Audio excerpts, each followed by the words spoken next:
Welcome back. So, get this. We're about to dive into one of the wildest stories in music history. Seriously, we're going to figure out how a city known for building cars somehow started building a global music empire called Motown. Okay, so let's just get right to it. What in the world does a car factory have to do with some of the greatest pop songs ever?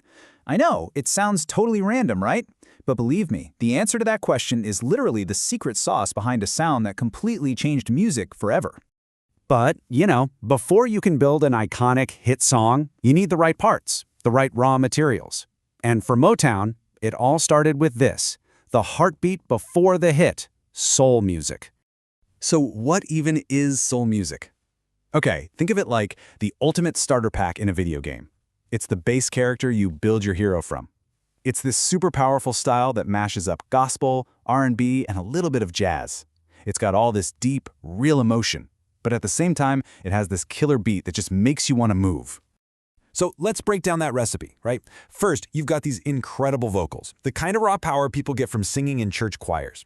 Then you mix in these super energetic, danceable rhythms. And for that extra kick, you add in a powerful brass section with trumpets and saxophones. You put all that together, and it wasn't just music. It became this incredible way for artists to share exactly who they were and tell their own stories. Okay, so you've got this amazing ingredient, soul music.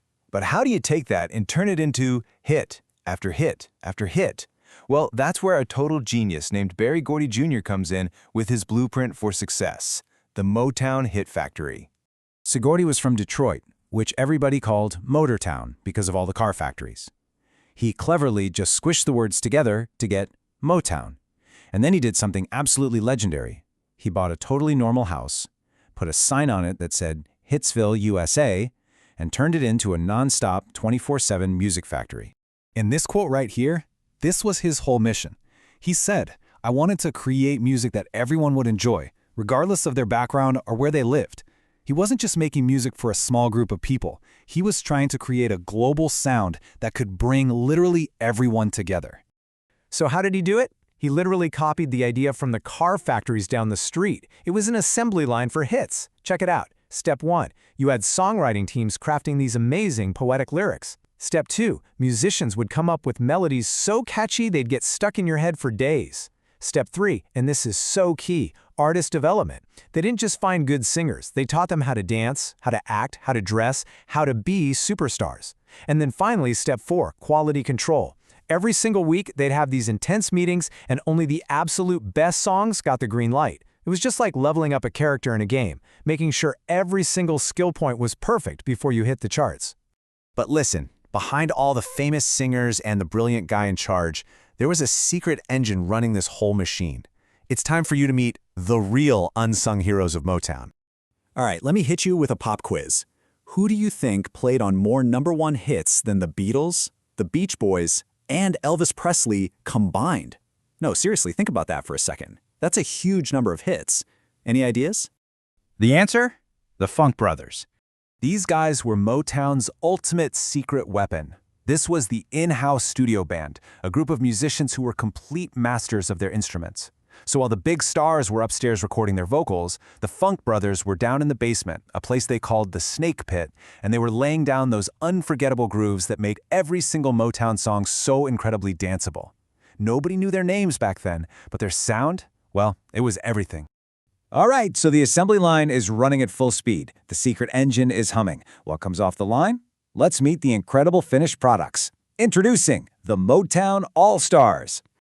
First up, you've got two absolute powerhouses.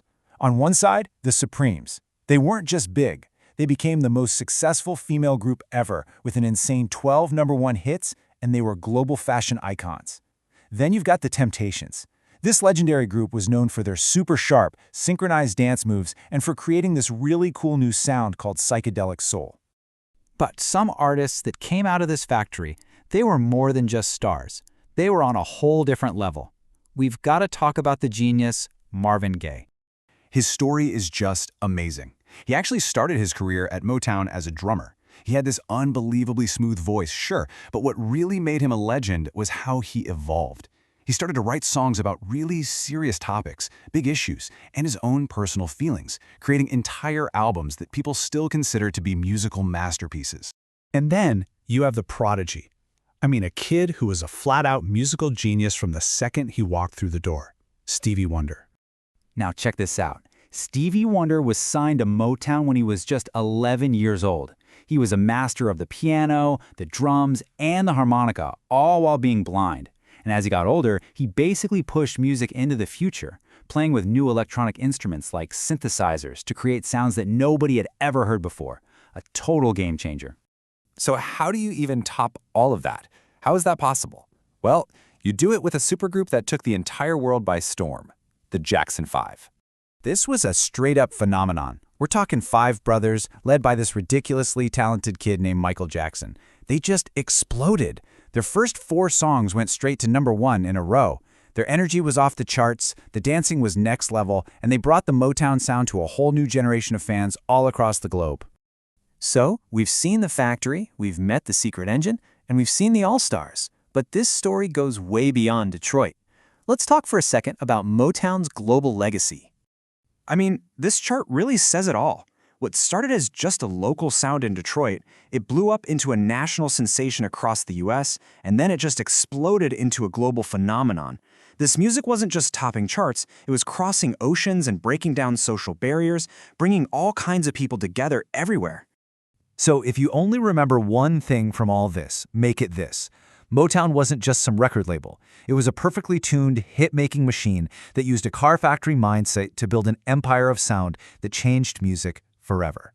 And that really brings us to today, doesn't it? It makes you wonder, which artists that are popular right now do you think have that Motown soul? You know, who's making that kind of universal music that just feels like it can bring everybody together? Let me know what you think. I'd love to hear your ideas.